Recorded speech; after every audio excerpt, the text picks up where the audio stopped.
Hello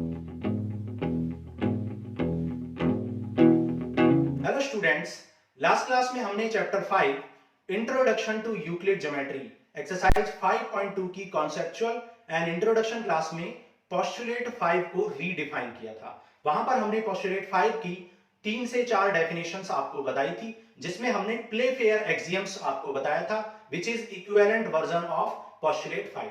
साथ ही हमने और भी कुछ डेफिनेशंस बताई थी। अब आज की क्लास में हम एक्सरसाइज 5.2 को सॉल्व करेंगे। तो चलो स्टार्ट करते हैं एक्सरसाइज 5.2 क्वेश्चन नंबर 1। अब देखो क्वेश्चन नंबर 1 कह रहा है, how would you rewrite Euclid's fifth postulate so that it would be easier to understand. भाई आप पोस्टुलेट 5 को इजी वे में कैसे लिखोगे जिससे कि वो इजीली अंडरस्टैंडेबल हो जाए। ठीक है, तो हमने आपको 4 डेफिनेशन बताई थी, जिनमें सबसे छोटी डेफिनेशन क्या थी, two distinct line can not be parallel to the same line. ठीक है, two distinct line can not be parallel to the same line. ठीक है, तो आपको क्या बताई थी हमने, फॉर्म 1 आपको बताई थी, two distinct intersecting lines, two distinct intersecting lines cannot be parallel to the same line, parallel to the same line. भाई दो लाइन कभी भी सेम लाइन के पैरेलल नहीं हो सकती हैं जो इंटरसेक्ट करती हो। ठीक है, सॉरी, दो डिस्टिंक्ट लाइन जो एक दूसरे को इंटरसेक्ट कर रही हैं। मान लो ये दो लाइन है और एक दूसरे को इंटरसेक्ट कर रही हैं, ये सेम टाइम पर एक ही लाइन के पैरेलल नहीं हो सकती हैं। भाई अगर हम इसके पैरेलल एक लाइन ड्रॉ कर दें तो एन एल और एन पैरेलल नहीं होगी। भाई here M is parallel to L, m is parallel to L, but n is not parallel to L। ठीक है, n पैरेलल नहीं है। ठीक है, केस 1। केस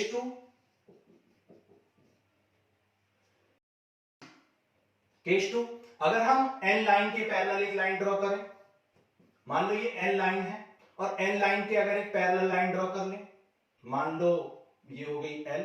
ठीक है, तो अगर हम n के पैरेलल करें तो ये यहां पर n is parallel to L, but n तो L के पैरेलल है, but m is not parallel to L, m is not parallel to L।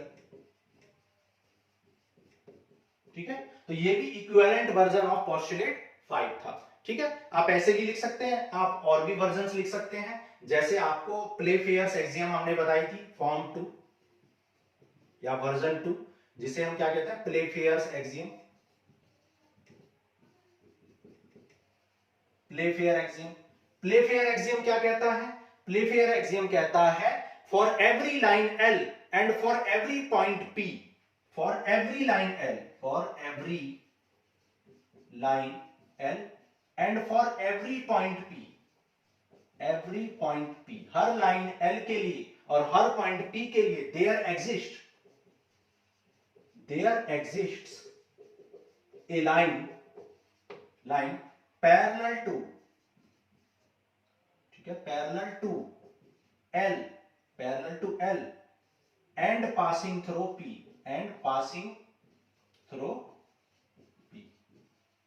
मतलब किसी भी लाइन L के लिए, कोई भी एक लाइन है, सपोज एक लाइन L है, किसी भी लाइन L के लिए एक पैरेलल लाइन जरूर होगी जो P से पास होगी, एक ही पैरेलल लाइन होगी जो P से पास होगी, और सारी लाइंस क्या होंगी, L के पैरेलल नहीं होगी। P से पास होने वाली तो बहुत सारी लाइन हो सकती हैं, लेकिन L के पैरेलल एक ही लाइन होगी। तो क्या कह सकते हैं, for every line L and for every point P। यहां पर हमें एक बात और लिखनी थी, नॉट ऑन L, जो L पर नहीं है, P पॉइंट L पर नहीं होना चाहिए, क्योंकि L पर होगा तो फिर तो L ही खुद पैरेलल लाइन हो जाएगी, उससे पास होने वाली फिर कोई दूसरी लाइन नहीं होगी। तो for every line L, her line L के लिए और हर पॉइंट P के लिए जो L पर नहीं है, एक parallel lines of L draw की जा सकती है जो P से पास होगी। तो ये भी क्या है, इक्विवेलेंट वर्जन ऑफ पोस्टुलेट 5 है। ओके, और भी हमने आपको बताया था, सबसे सिंपल हमने क्या बताया था, सबसे सिंपल बताया था, if sum of interior interior angle of same side of falling line on two line is exactly 180. Lines will be parallel. Lines are parallel और lines will be parallel. क्या बताया था कि अगर कोई इंटरसेक्टिंग लाइन या फॉलिंग लाइन दो lines को ऐसे कट करती है कि सेम साइड के एंगल्स का सम, मतलब एंगल 1 और एंगल 2 का सम अगर 180 डिग्री हो जाए, एग्जैक्टली 180 डिग्री हो जाए, तो लाइन L और M क्या हो जाती है? पैरेलल हो जाती है। ठीक है, अगर कोई लाइन फॉल हो रही है दो लाइंस पर और same side of the falling line के सम का इंटीरियर एंगल्स का सम अगर एग्जैक्टली 180 डिग्री हो जाए, तो लाइंस L और M क्या हो जाती हैं? पैरेलल हो जाती हैं। तो ये हमने कर लिया क्वेश्चन नंबर 1। बहुत सारे तरीके से आप इसको लिख सकते हो। जिन लोगों ने इंट्रोडक्शन क्लास देखी है तो उनको बहुत अच्छे से समझ आ गया होगा। कह रहा does Euclid's fifth postulate imply the existence of parallel line? क्या पैरेलल लाइंस के एग्जिस्टेंस को इंप्लाई करता है यूक्लिड्स फिफ्थ पोस्टुलेट? नोट करो फिर बताते हैं। तो क्या कह रहा था? ये कह रहा था कि does Euclid's fifth postulate imply the existence of parallel lines? Explain. तो आप बोलेंगे yes. Postulate 5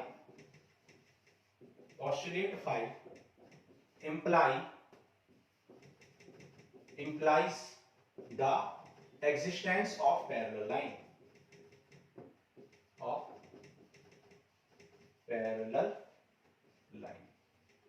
since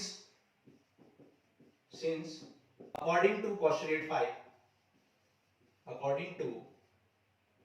postulate 5 if sum of interior angle of same side of line falling on two line is exactly 180 degree, then lines are parallel. Lines क्या होती हैं? Parallel होती है। क्या कह रहा है कि अगर दो लाइंस को इंटरसेक्ट करने वाली या फॉल करने वाली एक लाइन इस तरीके से है कि same side of the falling line के इंटीरियर एंगल का सम एग्जैक्टली 180 डिग्री हो जाए, same side of the falling line के इंटीरियर एंगल का सम एग्जैक्टली 180 डिग्री हो जाए, तो लाइन L और M पैरेलल हो जाती हैं। ठीक है, if this then line L and M are parallel। यही क्वेश्चन 1 का आंसर है, यही क्वेश्चन 2 का आंसर है। ठीक है, ये पोस्टुलेट 5 भी है। पोस्टुलेट 5 को आप ऐसे भी लिख सकते हैं। तो क्वेश्चन 1 और 2 का आंसर बिल्कुल सेम है। वही लिखना है कि भाई पोस्टुलेट 5 कहता है कि भाई अगर कोई फॉलिंग लाइन दो लाइंस को इंटरसेक्ट कर रही है या दो लाइंस पर फॉल कर रही है इस तरीके से कि same side of the falling line के इंटीरियर एंगल का सम एग्जैक्टली 180 डिग्री हो जाता है, तो लाइन L and M या two lines on which the falling line is falls is always parallel। और ये पोस्टुलेट 5 का सिंपलेस्ट फॉर्म भी है और साथ ही ये भी बता रहा है कि पैरेलल लाइंस के एग्जिस्टेंस को बताता है postulate 5। So this ends with your chapter 5 and exercise 5.2। अब नेक्स्ट क्लास में हम करेंगे chapter 6 that is lines and angle. So आज के लिए इतना ही। Thank you.